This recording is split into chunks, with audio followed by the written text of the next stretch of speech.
بسم الله الرحمن الرحيم بسم الله الرحمن الرحيم ومن أحسن قولا ممن دعا إلى الله وعمل صالحا وقال إنني من المسلمين. അല്ലാഹുവിങ്കലേക്ക് ക്ഷണിക്കുകയും സൽക്കർമ്മം പ്രവർത്തിക്കുകയും തീർച്ചയായും ഞാൻ മുസ്ലിങ്ങളുടെ കൂട്ടത്തിലാകുന്നു എന്നു പറയുകയും ചെയ്തവനേക്കാൾ വിശിഷ്ടമായ വാക്ക് പറയുന്ന മറ്റാരുണ്ട്?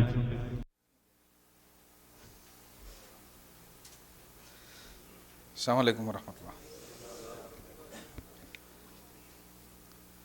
ബിസ്മില്ലാഹിർ റഹ്മാനിർ റഹീം. അൽഹംദുലില്ലാഹി റബ്ബിൽ ആലമീൻ.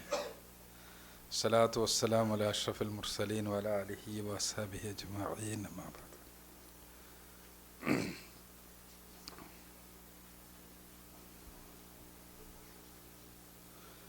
നമ്മൾ ഇസ്ലാഹി പ്രസ്ഥാനത്തിൻ്റെ പ്രവർത്തകന്മാർ എന്നുള്ള നിലക്കുള്ള ഒരു കൂടിച്ചേർന്ന വർത്തമാനം മാത്രമാണ് ഇവിടെ നടക്കാൻ പോകുന്നത്. അതല്ലാതെ ഞാനിങ്ങനെ കുറേ നിർദ്ദേശം തരാനും നിങ്ങളും കുറേ അങ്ങനെ നടപ്പാക്കാനുള്ളതല്ല. നമ്മളെല്ലാവരും സ്വയം ഉൾക്കൊള്ളാൻ വേണ്ടിയുള്ള ഒരു വർത്താനം, പച്ച മലപ്പുറം ഭാഷയിൽ പറഞ്ഞാൽ ഒരു വർത്താനം കുറച്ച്, അല്ലാതെ ഒരു പ്രസംഗമോ ഒരു ക്ലാസ്സോ ഒന്നുമല്ല എന്ന് സൂചിപ്പിക്കാം. ഇസ്ലാഹി പ്രസ്ഥാനത്തെ പരിചയപ്പെടുത്തിക്കൊണ്ട് പലപ്പോഴും മരണപ്പെട്ട നമ്മുടെ മുൻ ജനറൽ സെക്രട്ടറി ആയിരുന്ന എ.പി. അബ്ദുൽ ഖാദർ മൗലവി പറയാറുള്ള ഒരു കഥയുണ്ട്. അദ്ദേഹം പറയും, ഇസ്ലാഹി പ്രസ്ഥാനം എങ്ങനെയെന്നാൽ എന്ന് പറഞ്ഞിട്ട് തുടങ്ങുക. ഒരു എക്സിബിഷന് ആളുകളെല്ലാം പോയി. അപ്പം അവിടെ ഒരുപാട് പ്രദർശന വസ്തുക്കളുണ്ട്. അതിലൊരു ആനയുടെ ശില്പം എല്ലാവർക്കും വളരെ ആകർഷകമായി തോന്നി.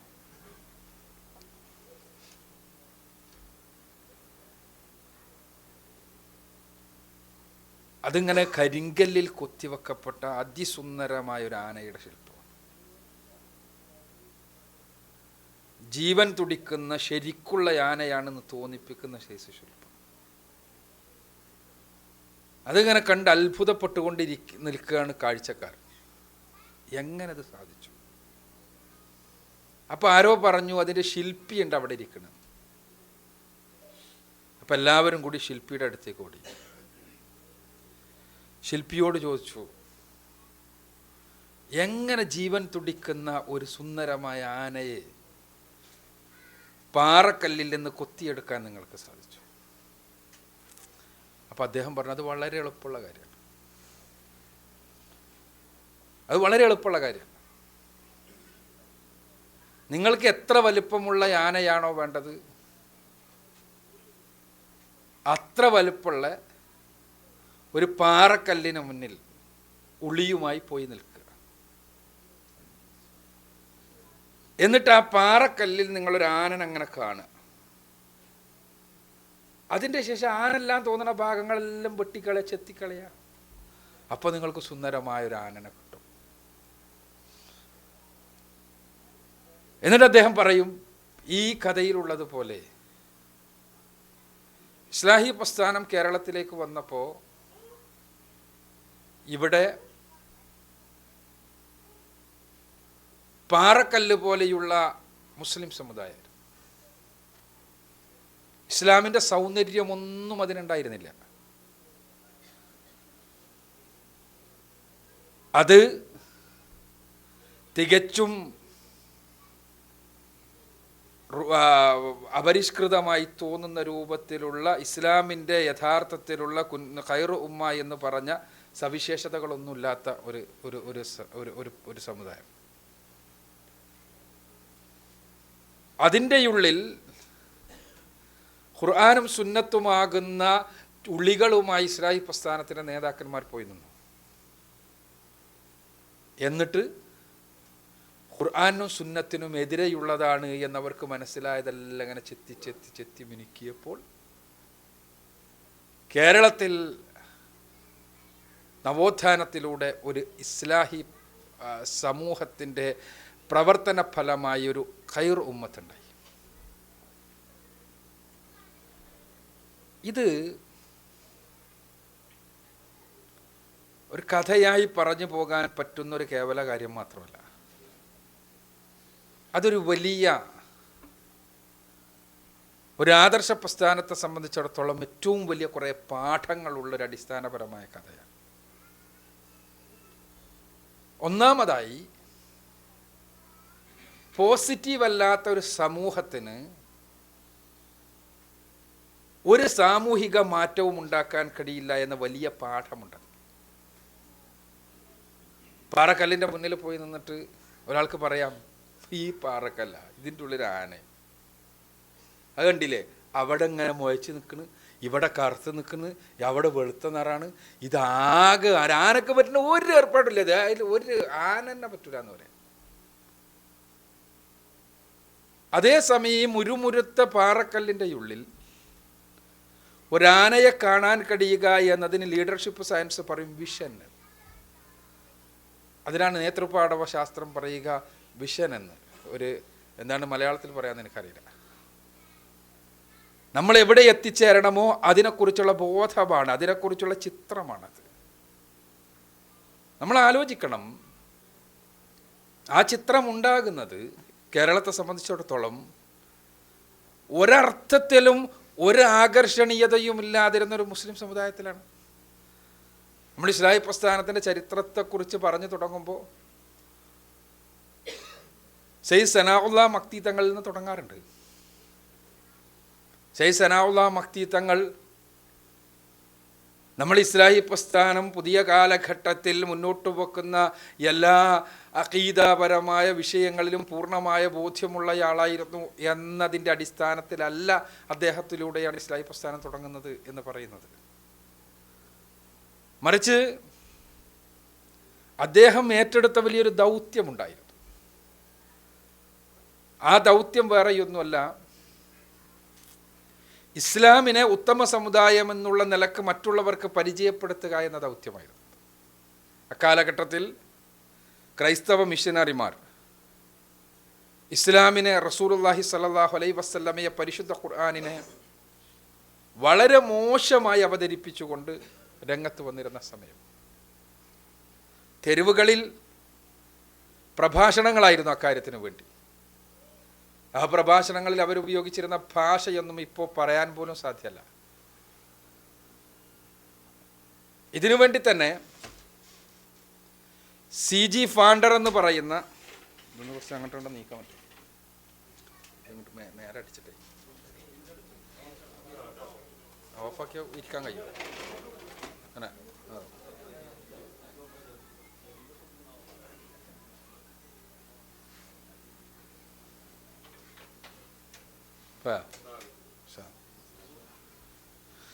CG ഫാണ്ടർ എന്ന് പറയുന്ന ക്രൈസ്തവ പാതിരി, അയാൾ ബ്രിട്ടീഷുകാരനാണ്.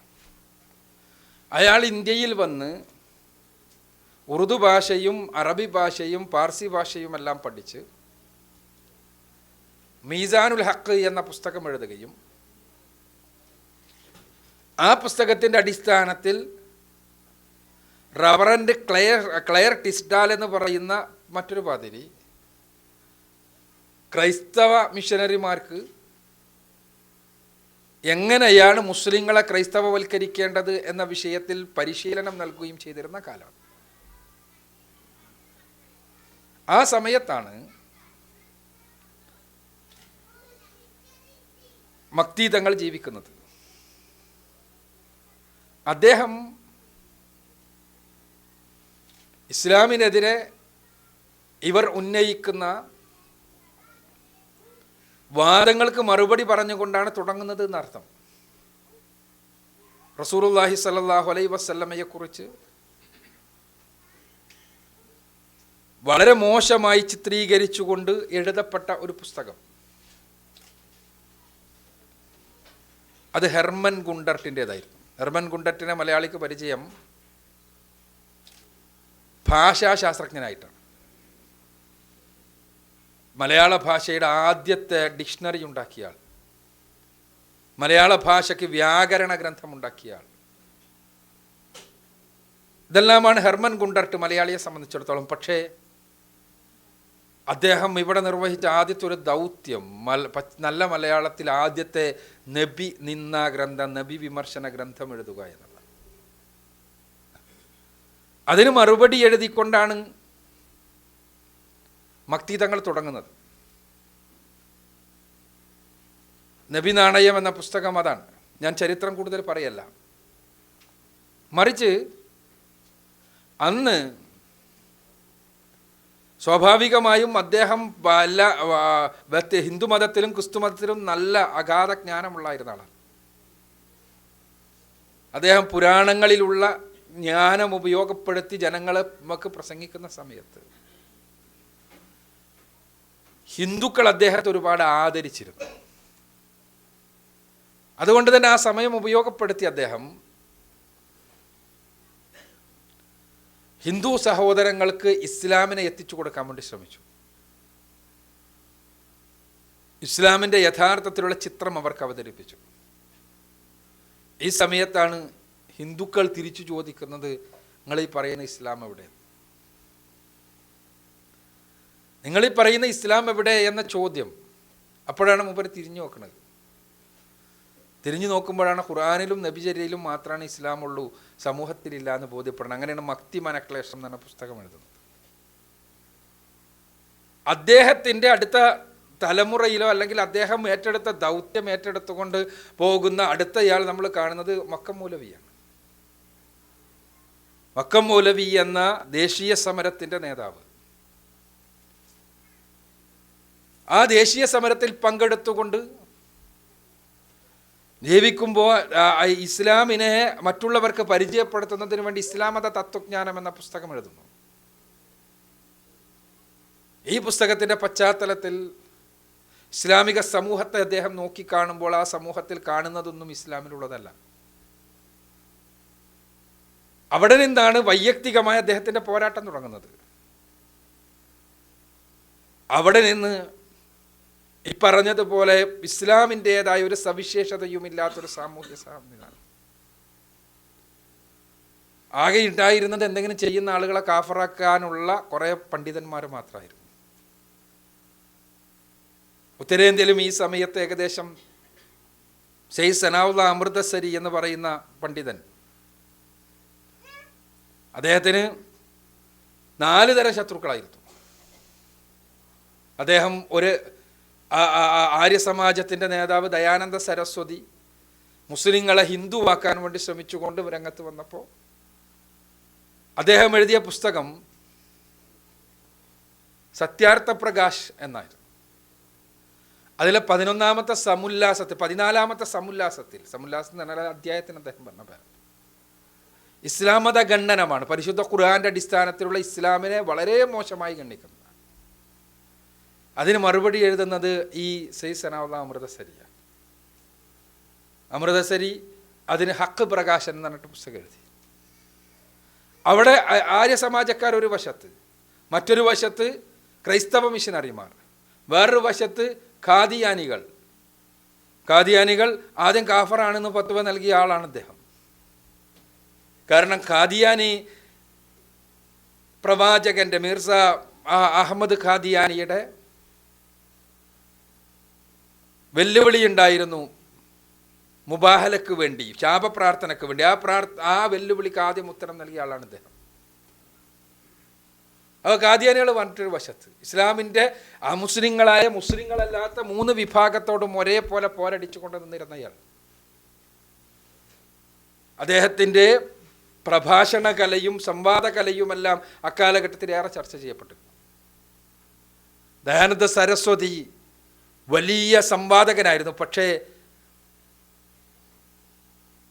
സയ്യിദ് സനാഉള്ള അമൃതസരിയുമായി സംസാരിക്കാൻ അദ്ദേഹത്തിന് കഴിഞ്ഞിരുന്നില്ല.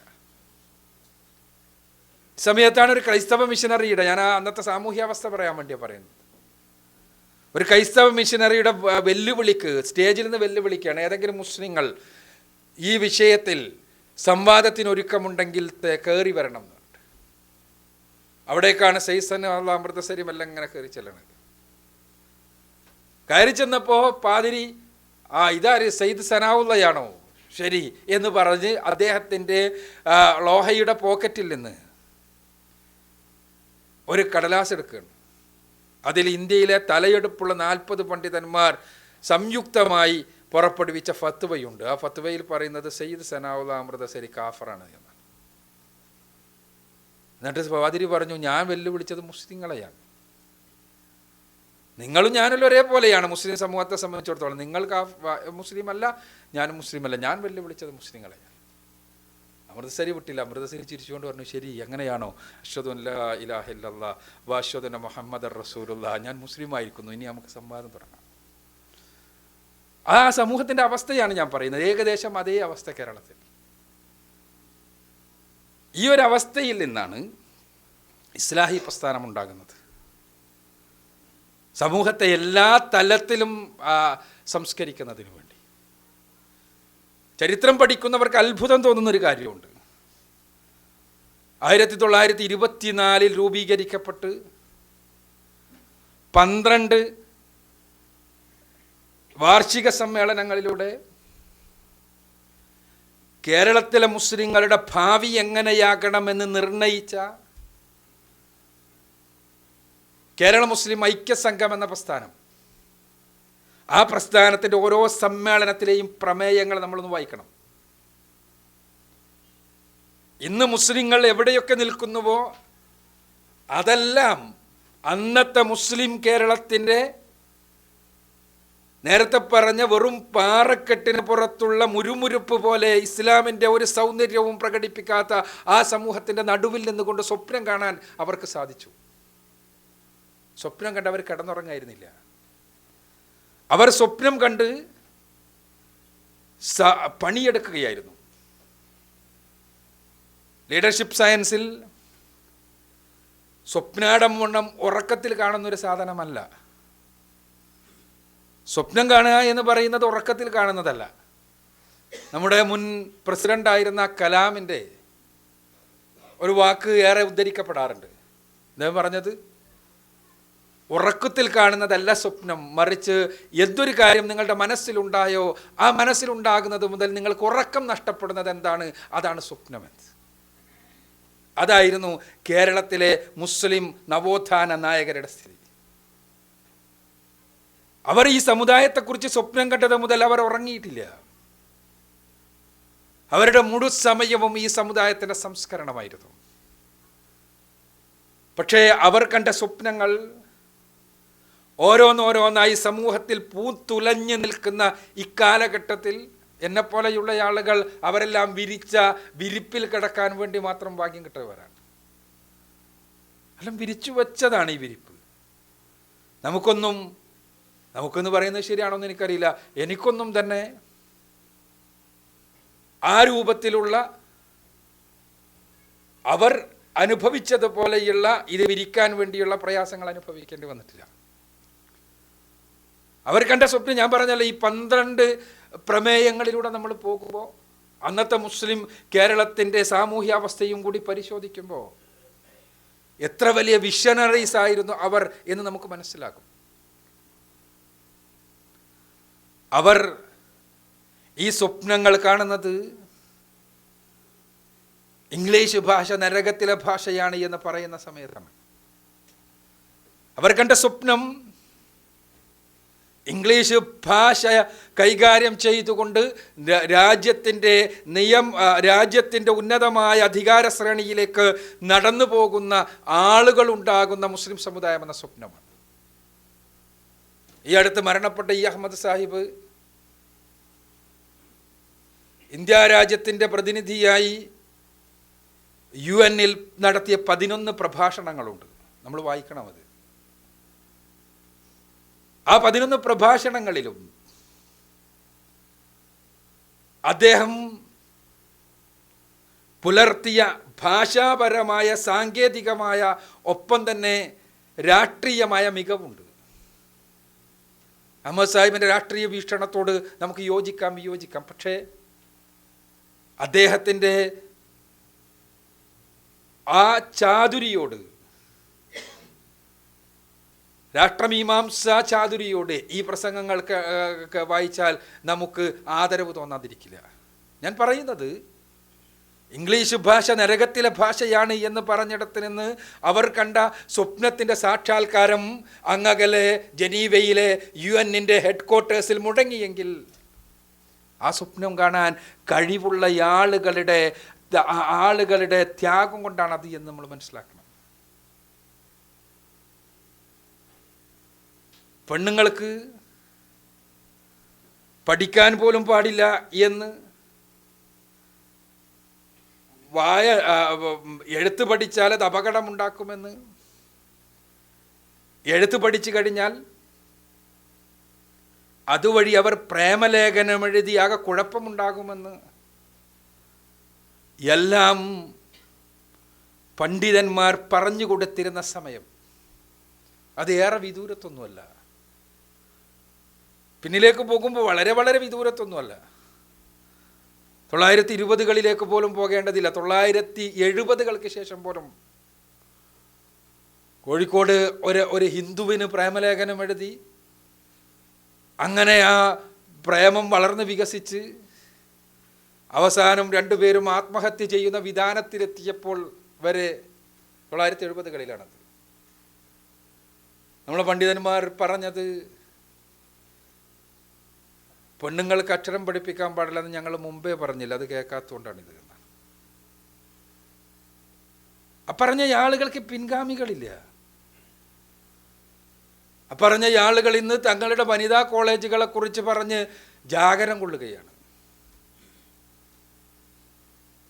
സത്യമത്. 1924 മലബാറിലെ വലിയ വെള്ളപ്പൊക്കം, അതിനു മുമ്പ് 1921 മലബാർ കലാപം, ഇതെല്ലാം സൃഷ്ടിച്ച ഒരുപാട് അനാഥകൾ, ആ അനാഥ കുഞ്ഞുങ്ങളുടെ പ്രയാസങ്ങളെക്കുറിച്ച്, അതോടൊപ്പം മലബാർ കലാപത്തിന് ശേഷമുള്ള സർക്കാരിൻ്റെ മുസ്ലിങ്ങൾക്കെതിരെയുള്ള വളരെ വളരെ മോശമായ സമീപനങ്ങളെക്കുറിച്ച് KMCD എന്ന പേരിൽ ഇന്ത്യക്ക് ലഭിക്കാൻ കഴിയുന്നതിൽ വെച്ച് ഏറ്റവും വലിയ രാഷ്ട്രീയ മതമീമാംസ വിജിഗീഷുവായ KMCD സാഹിബ്, അത് മദ്രാസിൽ നിന്ന് പ്രസിദ്ധീകരിക്കുന്ന സ്വരാജ് എന്ന പത്രത്തിൽ ജസ്റ്റിസ് ഓർ റിവഞ്ച് എന്ന് പറഞ്ഞുകൊണ്ട് ലേഖനങ്ങൾ എഴുതി. ആ ലേഖനങ്ങൾ വായിച്ചിട്ടാണ് ഉത്തരേന്ത്യയിൽ നിന്ന് മൗലവി അഹമ്മദ് മസൂദി കേരളത്തിലെത്തി JDT ഇസ്ലാം സ്ഥാപിക്കുന്നത്. ആ JDT ഇസ്ലാമിൻ്റെ ശാഖ എന്നുള്ള നിലക്കാണ് K മൗലവിയും കേരളത്തിലെ അനാഥ സംരക്ഷണത്തിൻ്റെ ആൾരൂപമായിരുന്ന മൂന്നുകണ്ഠൻ കുഞ്ഞഹമ്മദ് ഹാജി എന്ന് പറയുന്ന MK ഹാജിയും കൂടിച്ചേർന്നുകൊണ്ട് തിരൂരങ്ങാടി യത്തീംഖാനയുണ്ടാക്കുന്നത്. ആ തിരൂരങ്ങാടി യത്തീംഖാന യത്തീം കുട്ടികളെ സംരക്ഷിക്കുന്നതിന് വേണ്ടിയുള്ള പ്രസ്ഥാനമായി മുന്നോട്ട് പോയപ്പോൾ അതിനെക്കുറിച്ച് തിരൂരങ്ങാടി യത്തീംഖാനക്കടുത്തുള്ള ഏറ്റവും അടുത്ത അങ്ങാടി എന്ന യത്തീംഖാന ഇന്ന് സ്ഥിതി ചെയ്യുന്ന സ്ഥലം കേവലം വെറും കുറുക്കന്മാർ ഓരിയിടുന്ന കാട് മാത്രമാണ്. അതിനടുത്തുള്ള കക്കാട്ടങ്ങാടിയാണെന്നുള്ള അങ്ങാടി, കക്കാട്ടങ്ങാടിയിൽ വെച്ച് പ്രഗത്ഭരായ കേരളത്തിലെ പ്രസംഗകന്മാർ പ്രസംഗിച്ചത്, പണ്ഡിതന്മാർ പ്രസംഗിച്ചത് യത്തീംഖാന എന്ന് പറഞ്ഞാൽ യത്തീമുൻ ഖാനഹു, യത്തീമിനെ ചതിക്കുന്ന ഏർപ്പാടാണ്. അതുകൊണ്ട് യത്തീംഖാനയുടെ ഓരോ കല്ലുകളും ഇളക്കാൻ നിങ്ങൾക്ക് കഴിയുമെങ്കിൽ നിങ്ങൾക്ക് സ്വർഗത്തിലേക്കുള്ള ഓരോ ചവിട്ടുപടിയായി അത് മാറുമെന്ന്. ഇന്ന് അവരുടെ പിൻഗാമികളാണ് ഞങ്ങൾക്ക് കേരളത്തിൽ ഏറ്റവും കൂടുതൽ യത്തീംഖാനകളുള്ളത് എന്ന് പറയുന്നത്. ഞാനിത് പറയുന്നത് ചരിത്രം ഇതെല്ലാം നമുക്കറിയാവുന്നതാണ്. ഞാനിത് പറയാൻ കാരണം നമ്മുടെ മുൻഗാമികൾക്കുണ്ടായിരുന്ന വിഷനെക്കുറിച്ച് പറയാനാണ്. അവരപ്പറഞ്ഞ സമൂഹത്തിനെതിരെ തിരിഞ്ഞു നിന്ന് തെറി പറഞ്ഞുകൊണ്ടല്ല, മറിച്ച് ആ സമൂഹത്തോടൊപ്പം നടന്ന് ആ സമൂഹത്തെ തിരുത്തുകയായിരുന്നു. അവർ തിരുത്തപ്പെടുകയായിരുന്നു അവരറിയാതെ. അതാണ് കേരളത്തിലുണ്ടായത്. അവർ പോലും അറിയാതെ അവർ തിരുത്തപ്പെടുകയായിരുന്നു. ഇന്ന് കേരളത്തിലെ മുസ്ലിം സമൂഹം എന്തുകൊണ്ട് മറ്റ് സംസ്ഥാനങ്ങളിലെ മുസ്ലിം സമൂഹവുമായി വേറിട്ട് നിൽക്കുന്നു എന്ന ചോദ്യത്തിന് നമ്മൾ സംഘടനാപരമായ ഉത്തരങ്ങളെല്ലാം മാറ്റിവെച്ചാൽ യഥാർത്ഥത്തിലുള്ള ഉത്തരം 1920കളിൽ നമ്മുടെ നേതാക്കന്മാർ, ഐക്യസംഘത്തിൻ്റെ നേതാക്കന്മാർ കണ്ട സ്വപ്നങ്ങളുടെ ശക്തി എന്നാണ് അതിനർത്ഥം. ഇന്ന് കേരളത്തിൽ പ്രഭാഷണങ്ങൾ നടത്തുന്ന ഒരുപാട് പണ്ഡിതന്മാർ, അവർക്ക് സമുദായത്തിൻ്റെ ഉപ്പും ചോറും വേണ്ടതില്ല. അവർ സ്വന്തമായി സർക്കാർ ജോലികളുള്ളവരാണ്. അറബി കോളേജ് പ്രസ്ഥാനമുണ്ടാക്കിയ സമയത്ത് MCC അബ്ദുറഹ്മാൻ മൗലവിയെപ്പോലെയുള്ള, MCC അബ്ദുള്ള മൗലവിയെപ്പോലെയുള്ള മഹാരഥന്മാരായ ദിഷണാശാലികൾ മുതലാളിമാരുടെ വീടുകളിൽ 3 നേരവും കയറി ഇറങ്ങി ഭക്ഷിക്കുന്ന മനുഷ്യന്മാർക്ക് അവർക്ക് അനുകൂലമായിട്ടല്ലാതെ അവർക്കെതിരെയുള്ള ദീൻ പറഞ്ഞു കൊടുക്കാൻ കഴിയില്ല എന്ന തിരിച്ചറിവിൽ നിന്ന്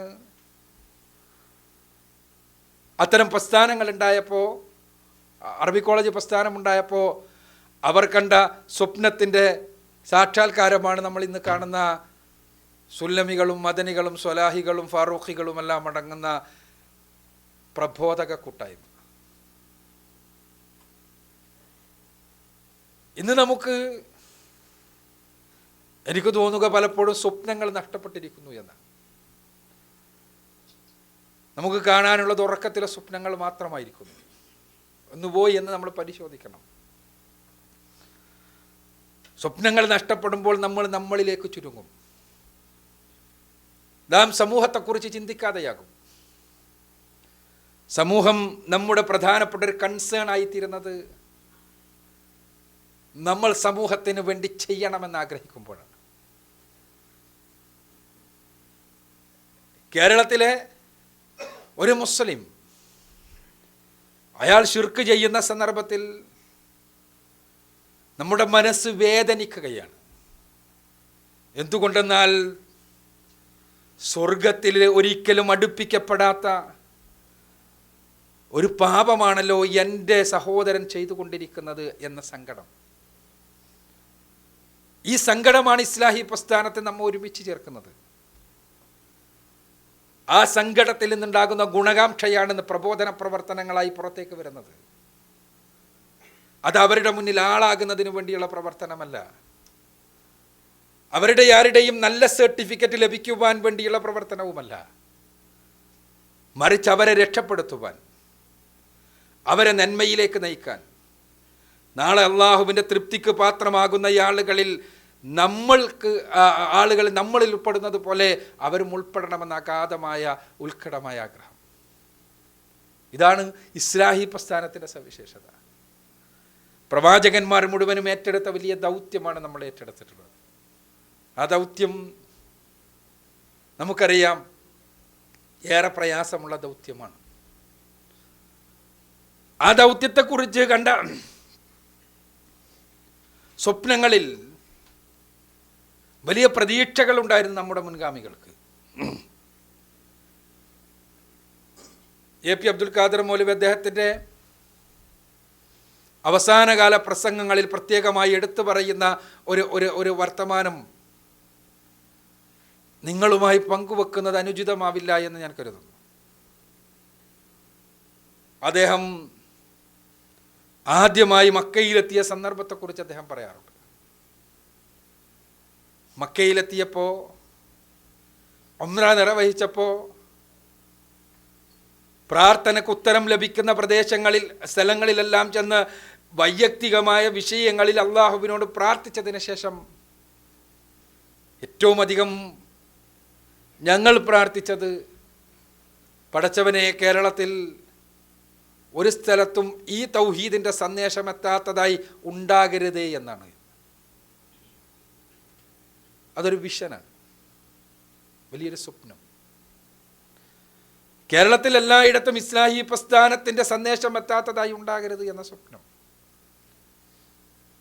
ആ സ്വപ്നത്തിൻ്റെ സാക്ഷാത്കാരം കണ്ട് മരണപ്പെടുവാൻ അത്തരം ആളുകൾക്ക് കഴിഞ്ഞു എന്നുള്ളതാണ് അവരുടെ സ്വപ്നത്തിൻ്റെ ശക്തി. അന്ന് ആ പ്രാർത്ഥന നടത്തുന്ന സന്ദർഭത്തിൽ 1970-കളുടെ തുടക്കത്തിൽ അരീക്കോടും പുളിക്കലും എടവണ്ണയിലും മാത്രമുള്ള ഒരു ഏർപ്പാടാണ് മുജാഹിദ് പ്രസ്ഥാനം. പിന്നെ മുജാഹിദിനെ കാണണമെങ്കിൽ കൊച്ചിയിലേക്ക് വണ്ടി കയറണം. ഒരല്പം വെട്ടത്തും തീരൂരുമെല്ലാം ഉണ്ട്. അത് തന്നെ ഇങ്ങനെയുണ്ടായിരുന്ന മുജാഹിദ് പ്രസ്ഥാനം ആ സ്വപ്നങ്ങളുടെ ശക്തി കൊണ്ട് കാസർഗോഡ് മുതൽ കന്യാകുമാരി വരെ ശാഖകളുള്ള വലിയൊരു പ്രസ്ഥാനമായി മാറി. ആണ് സ്വപ്നത്തിൻ്റെ ശക്തി. അത് സമൂഹത്തിന് ചെയ്യണമെന്ന ഉത്കടമായ ആഗ്രഹത്തിൽ നിന്നുണ്ടാകുന്നതാണ്. സമൂഹത്തിൽ നിന്ന് ലഭിക്കണമെന്ന ആഗ്രഹത്തിൽ നിന്നല്ല. രണ്ടും തമ്മിൽ വലിയ വ്യത്യാസമുണ്ട്. ഇന്ന് മതസംഘടനകളെല്ലാം സമൂഹത്തോട് ആവശ്യപ്പെടുന്നത് ഞങ്ങൾക്ക് എന്ത് കിട്ടുമെന്നാണ്. ലീഗ് നേരിടുന്ന, കോൺഗ്രസ് നേരിടുന്ന എല്ലാം വലിയ പ്രശ്നം അതാണ്. മതസംഘടനകളുടെ ക്യൂ ആണ്. എല്ലാവർക്കും ആവശ്യപ്പെടാനുള്ളത് ഞങ്ങൾക്ക് എന്ത് തരാൻ കഴിയും നിങ്ങൾക്ക് എന്നാണ്. ഞാൻ പറയുന്നത് രാഷ്ട്രീയത്തിലുള്ള സ്ഥിതിയാണ്. എന്നാൽ ഇസ്ലാഹി പ്രസ്ഥാനത്തിൻ്റെ നേതാക്കന്മാർ ചിന്തിച്ചത്, പണ്ഡിതന്മാർ ചിന്തിച്ചത്, ഞങ്ങൾക്ക് സമുദായത്തിന് എന്ത് നൽകാൻ പറ്റുമെന്നാണ്. അവർക്ക് സമുദായം നൽകിയത്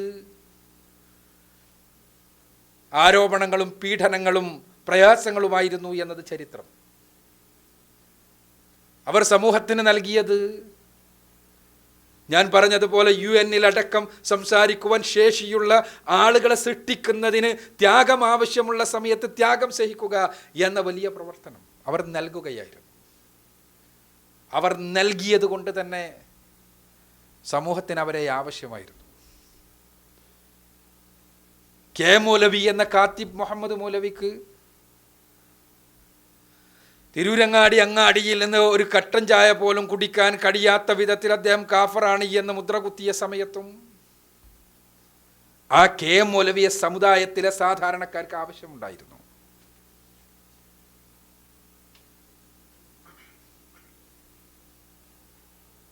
KM സീതി സാഹിബ് എന്ന് പറയുന്ന മനുഷ്യൻ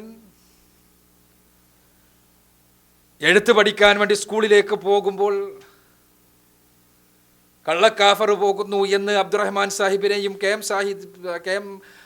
സീതി സാഹിബിനെയും വിളിച്ച് കൂവി പിന്നിൽ കൂടിയ ആളുകളോട് തിരിഞ്ഞു നിന്ന് കൂവുന്നതിന് പകരം ആ എഴുത്ത് പഠനത്തിലൂടെ മെല്ലെ മെല്ലെ കയറി സ്പീക്കർ സ്ഥാനത്തിരുന്ന് മരണപ്പെട്ടപ്പോൾ ആ കൂവിയ ആളുകൾ മുഴുവനും അവർക്ക് ആദരാഞ്ജലികൾ അർപ്പിക്കാനെത്തിയത് അവർ സമൂഹത്തിന് നൽകിയത് കൊണ്ടാണ്. സമൂഹത്തിന് നൽകാൻ കഴിയണം.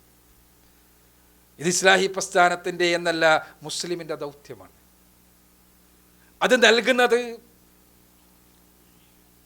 കേവലം നൽകി എന്ന് പറയിപ്പിക്കുന്നതിന് വേണ്ടിയല്ല. പലപ്പോഴും പുതിയ കാലഘട്ടത്തിൽ സാമൂഹികമായി ഉണ്ടാകുന്ന വലിയൊരു ദുരന്തം, ആദർശാധിഷ്ഠിത കൂട്ടായ്മകൾ പോലും ചെയ്യുന്നതിന് പകരം ചെയ്തു എന്ന് വരുത്തി തീർക്കുന്നതിന് ശ്രമിക്കുന്നു എന്നതാണ്.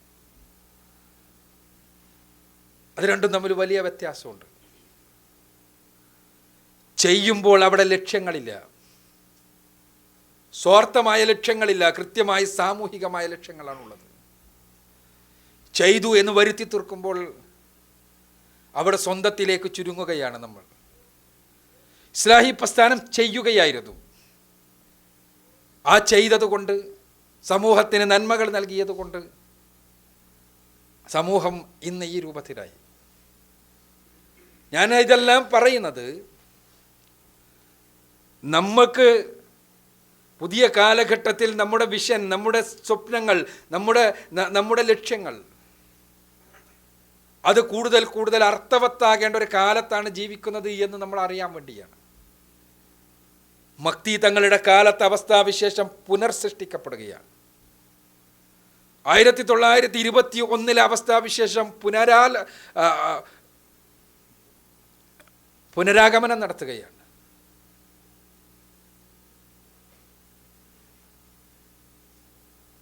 കൊണ്ടോട്ടിക്കയ്യിൻ്റെയും പൊന്നാണിക്കയ്യിൻ്റെയും പേരിൽ തർക്കിച്ചിരുന്ന സമൂഹത്തിലെ അവസ്ഥാവിശേഷം വീണ്ടും വീണ്ടും കടന്നു വരികയാണ്. അന്ധവിശ്വാസങ്ങളും അനാചാരങ്ങളും ഹൈടെക് രീതികളിൽ പ്രത്യക്ഷപ്പെടുകയാണ്. അതിൻ്റെ പ്രചാരകരായി ഉന്നത വിദ്യാഭ്യാസമുള്ള ആളുകൾ മാറുന്ന കാഴ്ചയാണ് നമ്മുടെ ചുറ്റും. ഇത് പുതിയ കാലം നമുക്ക് നൽകുന്ന വലിയ ഉത്തരവാദിത്വം നമ്മളെ ബോധ്യപ്പെടുത്താൻ ഉതകേണ്ടതാണ്.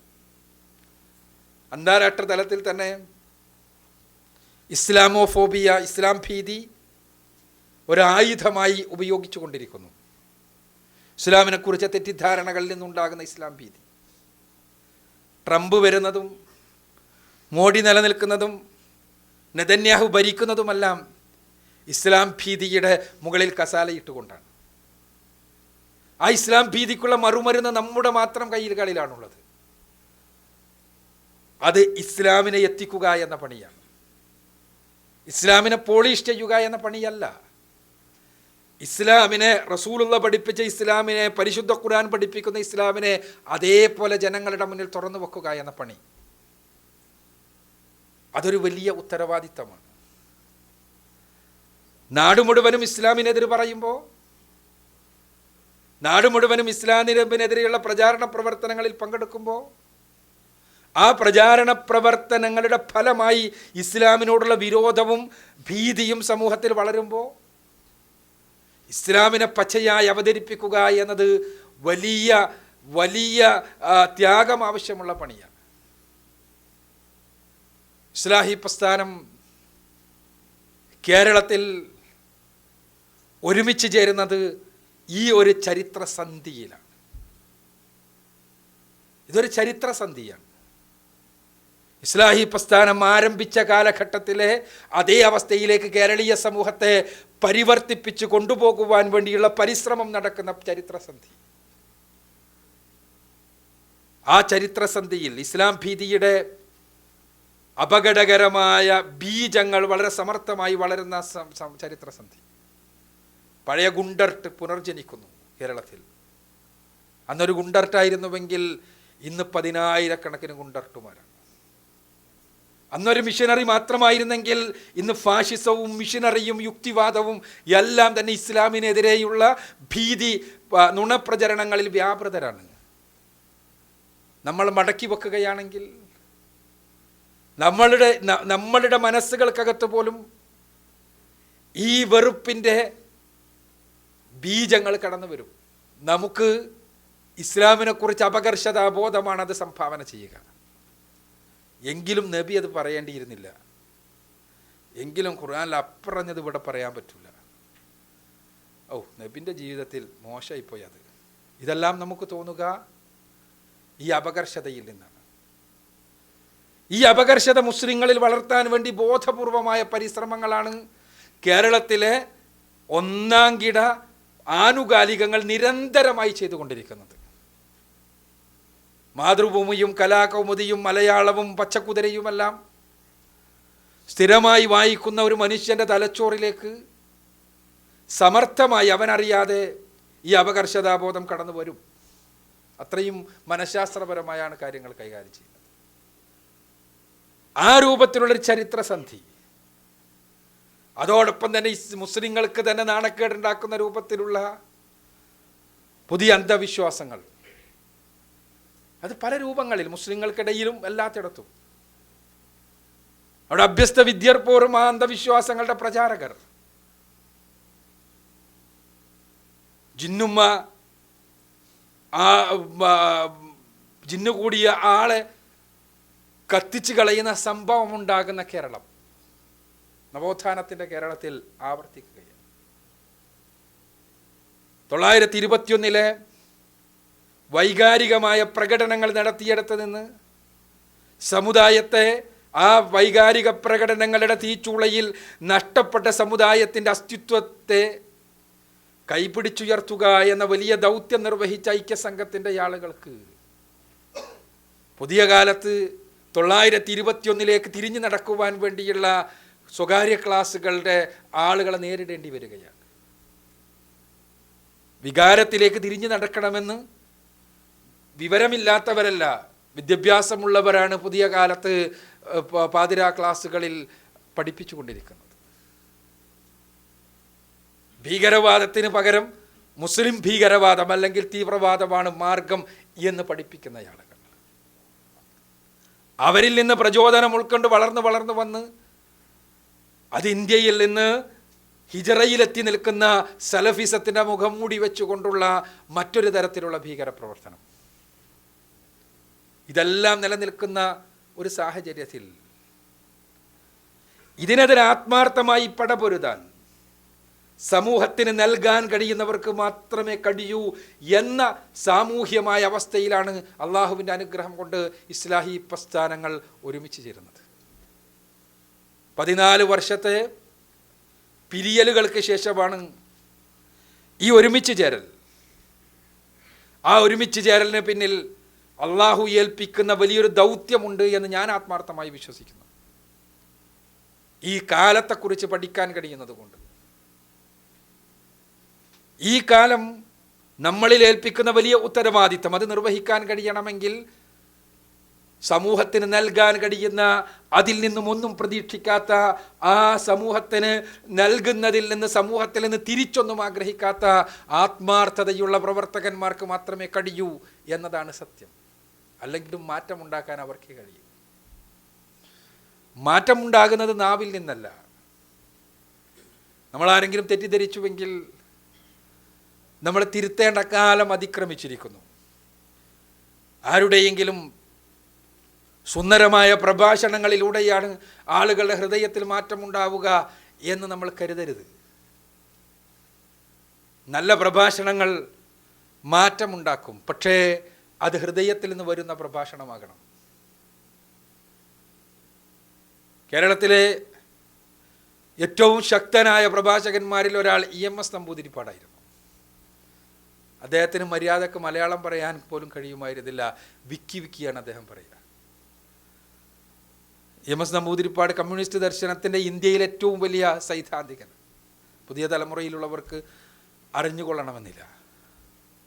അദ്ദേഹം വിക്കിയാണ് പറയുക. അതുകൊണ്ടാണ് അദ്ദേഹം മുഖ്യമന്ത്രി ആയിരുന്ന സമയത്ത് അദ്ദേഹത്തിൻ്റെ എതിരാളികൾ പ്രകടനം വിളിച്ചത് EMS ഭരിക്കുന്ന കാലം അരി ചോദിച്ചാൽ ബബ്ബബ്ബ്, തുണി ചോദിച്ചാൽ ബബ്ബബ്ബ്, അരിയും തുണിയും ചോദിച്ചാലോ പെപ്പര പെപ്പെ എന്ന്. അദ്ദേഹത്തിൻ്റെ വിക്കിനെ കുറിച്ച് പറഞ്ഞുകൊണ്ടാണ്, കളിയാക്കിയിട്ടാണ്. അങ്ങനെയുള്ള രാഷ്ട്രീയം. ഞാൻ പറഞ്ഞത് EMS പക്ഷേ ഏറ്റവും സ്വാധീനമുണ്ടാക്കുന്ന പ്രഭാഷകനായിരുന്നു. എന്തുകൊണ്ടാണത്? അദ്ദേഹം കമ്മ്യൂണിസത്തിൽ അത്രയധികം വിശ്വസിച്ചിരുന്നു. ആ കമ്മ്യൂണിസമാണ് ശരിയെന്ന ഉത്കടമായ ബോധത്തിൽ നിന്നാണ് അദ്ദേഹത്തിൻ്റെ പ്രഭാഷണങ്ങൾ ഉണ്ടായത്. അദ്ദേഹം ആഗ്രഹിച്ചത് ഒരു സാമൂഹ്യ വിപ്ലവമാണ്. അദ്ദേഹം സമൂഹത്തിൽ നിങ്ങട്ട് ആഗ്രഹിച്ചിട്ടില്ല, കൊടുക്കണമെന്നാണ് ആഗ്രഹിച്ചിട്ടുള്ളൂ.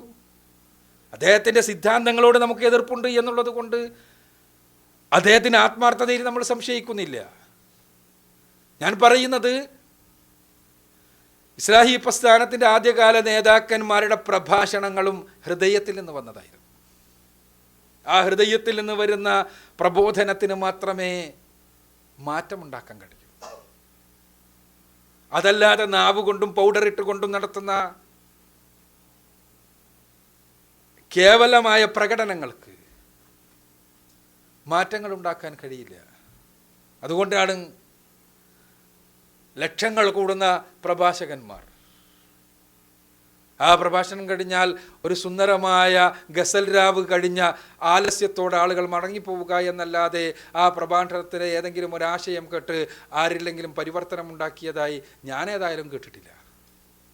നിങ്ങൾ കേട്ടിട്ടുണ്ടെങ്കിൽ എൻ്റെ വാദം തെറ്റെന്ന് നിങ്ങൾ വിചാരിക്കുക. ഞാൻ സൂചിപ്പിക്കുന്നത് ഇത് ഇസ്ലാഹി പ്രസ്ഥാനത്തിന് മാത്രം കഴിയുന്നതാണ് എന്ന് പറയാൻ വേണ്ടിയാണ്.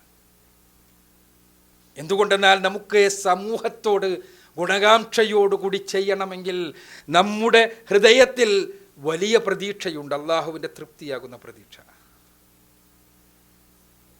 ഇവിടെ നിന്നൊന്നും ആഗ്രഹിക്കാതെ പണിയെടുക്കാൻ മനുഷ്യന് കഴിയില്ല. അതൊരു സത്യമാണ്. ഭയങ്കര നിഷ്കാമ കർമ്മം എന്നെല്ലാം പറയാൻ പറ്റുന്നല്ലാതെ അങ്ങനെ ഒന്നില്ല. ലീഡർഷിപ്പ് സയൻസ് പറയുന്നത് മോട്ടിവേഷൻ ഇല്ലാതെ ഒരാൾക്ക് വർക്ക് ചെയ്യാൻ പറ്റില്ല എന്ന മനുഷ്യന്. മോട്ടിവേഷൻ 2-3 തരത്തിലുണ്ട്. ഒന്ന് ഇൻട്രിൻസിക് ഉണ്ട്, ഒന്ന് എക്സ്ട്രിൻസിക് ഉണ്ട്, അങ്ങനെ പലതുണ്ട്. പുറത്തുനിന്നുള്ള മോട്ടിവേഷൻ, അകത്തുനിന്നുള്ള മോട്ടിവേഷൻ, ഇങ്ങനെ പലതും. ഞാൻ അതിലേക്ക് പോവല്ല. യഥാർത്ഥത്തിൽ നമ്മുടെ മോട്ടിവേഷൻ ഈ ദുനിയാവിൽ നിന്നപ്പുറത്ത് സർവ്വലോകരക്ഷിതാവായ തമ്പുരാന്റെ തൃപ്തിയായി മാറുമ്പോൾ സമൂഹത്തിന് നന്മയാഗ്രഹിച്ചുകൊണ്ട് സമൂഹത്തിൽ നിന്നൊന്നും പ്രതീക്ഷിക്കാതെ പണിയെടുക്കാൻ കഴിയും. ആ പണിയെടുക്കലാണ് ഇക്കാലഘട്ടത്തിൽ ആവശ്യം. അത് ഇസ്ലാഹി പ്രസ്ഥാനത്തിന് കഴിയും. കാരണം മരണാനന്തര ജീവിതത്തിലുള്ള ദൃഢമായ ബോധ്യവും അവിടെ അള്ളാഹു വിശ്വാസികൾക്ക് വേണ്ടി ഒരുക്കി വെച്ച സ്വർഗത്തോടുള്ള അഭിനിവേശവും അവിടെ വെച്ച് ലഭിക്കുവാനുള്ള അനുഗ്രഹങ്ങളോടുള്ള വല്ലാത്ത ആവേശവുമെല്ലാം ഇസ്ലാഹി പ്രസ്ഥാനത്തിൻ്റെതാണ്. അത് ഖുർആനിൽ നിന്നും സുന്നത്തിൽ നിന്നും മാത്രം കിട്ടുന്നതാണ്. ആവേശത്തിൽ നിന്നാണ് ഇസ്ലാഹി പ്രസ്ഥാനത്തിൻ്റെ ആളുകളുടെ പ്രവർത്തനങ്ങൾ ഉണ്ടാകുന്നത്. അതുകൊണ്ട് തന്നെ സമൂഹത്തിന് വേണ്ടി സമൂഹത്തിൻ്റെ എതിർപ്പുകൾ പോലും സഹിച്ചുകൊണ്ട് പണിയെടുക്കാൻ ഇസ്ലാഹി പ്രസ്ഥാനത്തിൻ്റെ ആളുകൾക്ക് കഴിയും. അതുകൊണ്ടാണ് നമുക്ക് അതിന് കഴിഞ്ഞത്. പ്രവാചകന്മാർക്ക് മുഴുവനും അതിന് കഴിഞ്ഞത്. അതാണ് ഞാൻ പറഞ്ഞത്, ഇത്തരം ഒരു ചരിത്രസന്ധിയിൽ വലിയൊരു ഉത്തരവാദിത്വം നമുക്ക് നിർവഹിക്കാനുണ്ട്. ആ ഉത്തരവാദിത്വം ഇത് തന്നെയാണ്. ഇസ്ലാഹി പ്രസ്ഥാനം കഴിഞ്ഞ 1 നൂറ്റാണ്ട് കാലമായി നിർവഹിച്ചു വന്ന ഉത്തരവാദിത്വത്തിൻ്റെ പുതിയ കാലഘട്ടത്തിലെ കാലത്തെ ഉൾക്കൊണ്ടുകൊണ്ടുള്ള കൃത്യമായ നിർവഹണം. ആ നിർവഹണത്തിനുള്ളൊരവസരമാണ് സർവ്വലോകരക്ഷിതാവായ തമ്പുരാൻ ഒരുമിച്ച് ചേരലിലൂടെ മുജാഹിദ് പ്രവർത്തകർക്ക് നൽകിയിട്ടുള്ളത്. അത് വലിയൊരു അനുഗ്രഹമാണ്, ഒരു നിഅമത്താണ്. അള്ളാഹു ഒരുമിച്ച് ചേരലുകളെ നിഅമത്തായിട്ടാണ് പറഞ്ഞിട്ടുള്ളത്. പരിശുദ്ധ ഖുർആനിൽ നമുക്കറിയാം, ഏറെ ഉദ്ധരിക്കപ്പെടുന്ന സൂറത്ത് ആല ഇംറാനിലെ വചനം, യാ അയ്യുഹല്ലദീന ആമനു എന്ന് തുടങ്ങുന്ന മുഅ്മിനുകളെ വിളിച്ചുകൊണ്ട് ആദ്യം പറയുന്നത് ഇത്തഖുല്ലാഹ ഹഖ്ക തുഖാതിഹി വലാ തമൂതുന്ന ഇല്ലാ വഅൻതും മുസ്ലിമൂൻ. നിങ്ങൾ അള്ളാഹുവിനെ സൂക്ഷിക്കേണ്ട മുറപ്രകാരം സൂക്ഷിക്കുക. ഒന്നാമത് ചെയ്യേണ്ടത് വൈയക്തികമായ വിശുദ്ധീകരണമാണ്. അള്ളാഹുവിനെ സൂക്ഷിക്കേണ്ടതുപോലെ സൂക്ഷിക്കുന്നവരാണ് മുഅ്മിൻ. അതുകൊണ്ട് നിങ്ങൾ ജീവിതത്തിൽ ഒരിക്കലും ഏത് സമയത്തും മരിക്കാൻ തയ്യാറാവുക. ഖുർആൻ പറയുന്നത് അങ്ങനെയാണ്. അതുകൊണ്ടാണ് വലാ തമൂതുന്ന ഇല്ലാ വഅൻതും മുസ്ലിമൂൻ എന്ന് പറയുന്നത്. നിങ്ങൾ മരിക്കരുത് മുസ്ലിമായിക്കൊണ്ടല്ലാതെ. നിങ്ങളുടെ ജീവിതത്തിൽ ഏത് സമയത്തും മരണം വരാമെന്നുള്ള നിലക്ക് തഖ്വ വിട്ടാൽ നിങ്ങൾ മരിക്കുക ചിലപ്പോൾ കാഫറായിക്കൊണ്ടായിരിക്കും. നിങ്ങൾ വ്യഭിചരിച്ചു കൊണ്ടിരിക്കുമ്പോഴാണ് മരണപ്പെടുന്നതെങ്കിൽ, നിങ്ങൾ മദ്യപിച്ചു കൊണ്ടിരിക്കുമ്പോഴാണ് മരണപ്പെടുന്നതെങ്കിൽ, നിങ്ങൾ കൊള്ള നടത്തിക്കൊണ്ടിരിക്കുമ്പോഴാണ് മരണപ്പെടുന്നതെങ്കിൽ, നിങ്ങൾ അഴിമതി വാങ്ങിക്കൊണ്ടിരിക്കുമ്പോഴാണ് മരണപ്പെടുന്നതെങ്കിൽ, റസൂലുള്ളാഹി സ്വല്ലല്ലാഹു അലൈഹി വസല്ലം പറയുന്നതനുസരിച്ച് ആ സന്ദർഭത്തിൽ അയാൾ മുസ്ലിം അല്ല എന്നാണ്. ആൾക്ക് തിരിച്ചു പോകാം. തെറ്റ് ചെയ്തവർക്ക് പ്രായശ്ചിത്തമുണ്ട്, പശ്ചാത്താപമുണ്ട്. പക്ഷേ ആ സന്ദർഭത്തിൽ അയാളല്ല. അതുകൊണ്ട് തന്നെ മുസ്ലിമായിക്കൊണ്ട് മരിക്കാൻ ശ്രമിക്കുന്നവൻ എപ്പോഴും പരിശ്രമിച്ചു കൊണ്ടിരിക്കുക ഇത്തരം തിന്മകളിൽ നിന്ന് മാറി നിൽക്കാനാണ്. അതും ഹൃദയത്തിൽ നിന്ന് വരുന്നതാണ്. തിന്മകളിൽ നിന്നുള്ള മാറി നിൽക്കൽ സാധാരണ പുതിയ തലമുറ പറയുന്നത് പോലെ morality is the lack of opportunity അല്ല, അവസരങ്ങളില്ലാത്തത് കൊണ്ടുള്ള അവസരങ്ങളില്ലായ്മയാണ് ധാർമ്മികത എന്ന സിദ്ധാന്തമല്ല. മറിച്ച് സർവ്വലോകരക്ഷിതാവായ തമ്പുരാൻ നമ്മെ കണ്ടുകൊണ്ടിരിക്കുന്നു എന്ന ഇഹ്സാനിൽ നിന്നുണ്ടാകുന്ന തിന്മകളിൽ നിന്ന് അകന്നു നിന്നുകൊണ്ടുള്ള ജീവിതം, അതും ആളുകളിൽ നിന്ന് ധാർമ്മികൻ എന്ന് വിളിക്കപ്പെടാൻ വേണ്ടിയല്ല, മറിച്ച് സർവ്വലോകരക്ഷിതാവായ തമ്പുരാൻ്റെ മുന്നിൽ ധാർമ്മികനായി ഉയർത്തെഴുന്നേൽപ്പിക്കപ്പെടാൻ. അപ്പോഴാണ് ആത്മാർത്ഥതയുണ്ടാകും, ജീവനുണ്ടാകുന്നത്. അങ്ങനെ സംസ്കരിക്കപ്പെട്ട ആളുകളോടാണ് പിന്നീട് അള്ളാഹു പറയുന്നത്, വഅ്തസിമു ബിഹബിലില്ലാഹി ജമീഅൻ വലാ തഫറഖു, നിങ്ങൾ അള്ളാഹുവിൻ്റെ പാശത്തിൽ മുറുകെ പിടിക്കണം, നിങ്ങൾ ഭിന്നിച്ചു പോകരുത്. നിങ്ങൾ അള്ളാഹുവിൻ്റെ കയറിൽ, പരിശുദ്ധ ഖുർആനും തിരുസുന്നത്തുമാകുന്ന കയറിൽ ഇഅ്തിസാമുള്ളവരാകണം, മുറുകെ പിടിക്കണം. അത് ഒരിക്കലും വിടാത്ത രൂപത്തിൽ മുറുകെ പിടിക്കണം. ഒരവസരത്തിലും അതിൽ നിന്ന് നിങ്ങൾക്ക് കൈവിട്ടുക ഒന്നുകൂടാ. ഏത് പ്രതിസന്ധി ഉണ്ടാകാം, ഏത് പ്രയാസങ്ങളുണ്ടാകാം, ഏത് തരത്തിലുള്ള പരീക്ഷണങ്ങൾക്ക് വിധേയമാകാം, പക്ഷേ വഅ്തസിമു ബിഹബിലില്ലാഹി ജമീഅൻ, നിങ്ങൾ ഒരുമിച്ച് ഒറ്റക്കെട്ടായി അതിൽ മുറുകെ പിടിക്കണം. എന്നിട്ട് പിന്നെ അല്ലാഹു പറയുന്നത് എന്താ? വദ്കുറു നിഅമത്തല്ലാഹി അലൈക്കും ഇദ് കുൻതും അഅദാഅൻ ഫഅല്ലഫ ബൈന ഖുലൂബിക്കും. നിങ്ങൾ ഓർക്കണം അള്ളാഹുവിൻ്റെ നിഅമത്തിനെ. നിങ്ങളുടെ ഹൃദയങ്ങൾ ഛിദ്രമായിരുന്നു, നിങ്ങളുടെ മനസ്സുകൾ വെറുപ്പുള്ളതായിരുന്നു, നിങ്ങൾ മനസ്സുകൾ അകന്നതായിരുന്നു. പക്ഷേ അള്ളാഹുവിൻ്റെ നിഅമത്ത് കൊണ്ട്, അനുഗ്രഹം കൊണ്ട് ആ മനസ്സുകൾ അള്ളാഹു കൂട്ടിയിണക്കി. ഇതൊരു നിഅമത്താണ്. അത് ഔസിനെയും ഖസറജിനെയും കുറിച്ച് പറഞ്ഞതാണ്, മുഹാജിറുകളെയും അൻസാറുകളെയും കുറിച്ച് പറഞ്ഞതാണ്. പക്ഷേ അത് നമുക്ക് ബാധകം. ഇവിടെ അള്ളാഹു 14 വർഷത്തെ സ്വാഭാവികമായ വ്യത്യസ്തങ്ങളായ പാതകളിലൂടെ പോയവർക്ക് ഈ ഒരു പ്രത്യേക ചരിത്ര സന്ധിയിൽ ഒരുമിച്ച് ചേരാൻ അവന് നിഅമത്ത് നൽകിയിരിക്കുകയാണ്. ആ നിഅമത്ത് തീർച്ചയായും പ്രധാനപ്പെട്ടതാണ്. അതിന് നമ്മൾ നന്ദി ചെയ്യണം. ആ നന്ദിയെക്കുറിച്ചാണ് പിന്നീട് പടച്ചോൻ പറയണത്. അടുത്ത ആയത്ത് എന്താണ്? അടുത്ത ആയത്ത് നിങ്ങൾ പരിശോധിച്ചാൽ മതി. ആ നന്ദിയാണ് അടുത്ത ആയത്തിലുള്ളത്. വൽതകും മിൻകും ഉമ്മത്തുൻ യദ്ഊന ഇലൽ ഖൈർ വയഅമുറൂന ബിൽ മഅറൂഫ് വയൻഹൗന അനിൽ മുൻകർ. നിങ്ങൾ ഇങ്ങനെല്ലാം ഒരുമിച്ച് ചേർന്നിട്ട് ചെയ്യാനുള്ളത് എന്താണ്? ആലസ്യത്തിൻ്റെ പുതപ്പിലേക്ക് പോവലല്ല, ജനങ്ങളുടെ മുന്നിൽ കേവലം നല്ല പിള്ള ചമഞ്ഞുകൊണ്ടുള്ള നൃത്തമാടലുമല്ല, മറിച്ച് നിങ്ങളിൽ നിന്നൊരു സമൂഹം ഉണ്ടാകേണ്ടതുണ്ട്. ആ സമൂഹം നന്മയിലേക്ക് ക്ഷണിക്കുന്നവരാണ്, ധർമ്മം പഠിപ്പിക്കുന്നവരാണ്, അധർമ്മം അകറ്റുന്നവരാണ്. അതാണ് നമ്മുടെ ഉത്തരവാദിത്വം. ഇസ്ലാഹി പ്രസ്ഥാനത്തിൻ്റെ പ്രവർത്തകരെ നമ്മുടെ ഈ കാലഘട്ടത്തിലെ ഉത്തരവാദിത്വമാണ്. അവിടെ പ്രതിസന്ധികളുണ്ടാകും, പ്രയാസങ്ങളുണ്ടാകും. ആ പ്രതിസന്ധികളും പ്രയാസങ്ങളും സഹിക്കാൻ അള്ളാഹുവിൻ്റെ തൃപ്തി എന്ന ലക്ഷ്യത്തോടു കൂടി മുന്നോട്ട് പോയി ഒരുമിച്ച് നിൽക്കാൻ നമുക്ക് പറ്റണം. ഈ ഒരുമിച്ച് ചേരൽ വലിയ അനുഗ്രഹമാണെന്ന് പറയുമ്പോൾ അത് നമ്മൾ അറിയണം. നമ്മുടെ ഒരുമിച്ച് ചേരൽ പിശാചിന് ഇഷ്ടമില്ലാത്തതാണ് എന്നുകൂടി. അതുകൊണ്ട് തന്നെ പിശാച് നമ്മളെ ഭിന്നിപ്പിക്കാൻ ശ്രമിക്കും, ഹൃദയങ്ങൾ ഭിന്നിപ്പിക്കാൻ ശ്രമിക്കും. അപ്പോൾ സ്വാഭാവികമായും ശരീരങ്ങൾ ഭിന്നിക്കും. ആ ഭിന്നിപ്പിന് പിശാച് ഉപയോഗിക്കുന്ന മാർഗങ്ങളുണ്ട്. അതിലൊന്നാമത്തേത് നമ്മുടെ മനസ്സിൽ അഹങ്കാരം ഉണ്ടാക്കുക എന്നതാണ്. അഹങ്കാരം അതിൻ്റെ ഒരു ചെറിയ അംശമെങ്കിലും ഉണ്ടെങ്കിൽ സ്വർഗത്തിൽ പ്രവേശിക്കില്ല എന്ന് റസൂലുള്ളാഹി സ്വല്ലല്ലാഹു അലൈഹി വസല്ലം. നമ്മളാരും അഹങ്കാരം എന്നുള്ളത് കൊണ്ട് നെഞ്ച് നിവർത്തി റോട്ടിലൂടെ അങ്ങനെ ഫിറഔന്റെ മാതിരി നടക്കൽ മാത്രമാണ് അഹങ്കാരം എന്ന് ധരിക്കരുത്. റസൂലുള്ളാഹി സ്വല്ലല്ലാഹു അലൈഹി വസല്ലം പറഞ്ഞ അഹങ്കാരം മറ്റുള്ളവരെ ചെറുതായി കാണലാണ്. അതോടൊപ്പം തന്നെ മറ്റുള്ളവരെ ചെറുതായി കാണലാണ്. അതോടൊപ്പം തന്നെ ശരി അവൻ പറഞ്ഞാൽ അംഗീകരിക്കുവാനുള്ള കൂട്ടായ്മയാണ്. റസൂലുള്ളാഹി സ്വല്ലല്ലാഹു അലൈഹി വസല്ലം അഹങ്കാരത്തെക്കുറിച്ച് സഹാബിമാർ ബേജാറായി. റസൂലെ, അപ്പോൾ ഒരു നല്ല ഡ്രസ്സെല്ലാം ഇട്ടാൽ അഹങ്കാരാവുമോ? ഒരു പേടിച്ചതാണ്. സ്വർഗത്തിൽ കടക്കൂല എന്നാ പറയണത്. ഒരു അണുമണി തൂക്കമെങ്കിലും ഉണ്ടെങ്കിൽ എന്നാ പറയണത്. അപ്പൊ അവർ ബേജാറായി, പേടിച്ചു. റസൂലെ, ഒരു നല്ല ഡ്രസ്സെല്ലാം ഇട്ട് നടന്നാൽ ഒന്ന് അത്യാവശ്യം കുഴപ്പമില്ലാതെ ജീവിച്ചാൽ അതെല്ലാം അഹങ്കാരമാകും. റസൂലുള്ളാഹി സ്വല്ലല്ലാഹു അലൈഹി വസല്ലം പറഞ്ഞു, ഇല്ല.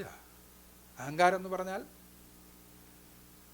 മറ്റുള്ളവരെ ചെറുതായി കാണലും സത്യത്തോട് പുറംതിരിഞ്ഞു നിൽക്കലുമാണ്. ഞാൻ ഇന്നലെ വരെ തീർച്ചയായും നമ്മൾ 2 സ്ട്രീമുകളിൽ വന്നവരാണ്. സ്വാഭാവികം. ആ 2 സ്ട്രീമുകളിൽ വന്നവർക്ക് സ്വാഭാവികമായും അവർ ശീലിച്ച ശീലങ്ങളുണ്ടാകും. ആ ശീലങ്ങൾക്കപ്പുറത്ത് നേതൃത്വത്തിൻ്റെ നിർദ്ദേശത്തിലേക്ക് താഴ്ന്നു വരാൻ നമുക്ക് കഴിഞ്ഞിട്ടില്ലെങ്കിൽ അതിൻ്റെ പേര് അഹങ്കാരം എന്ന് തന്നെയാണ്.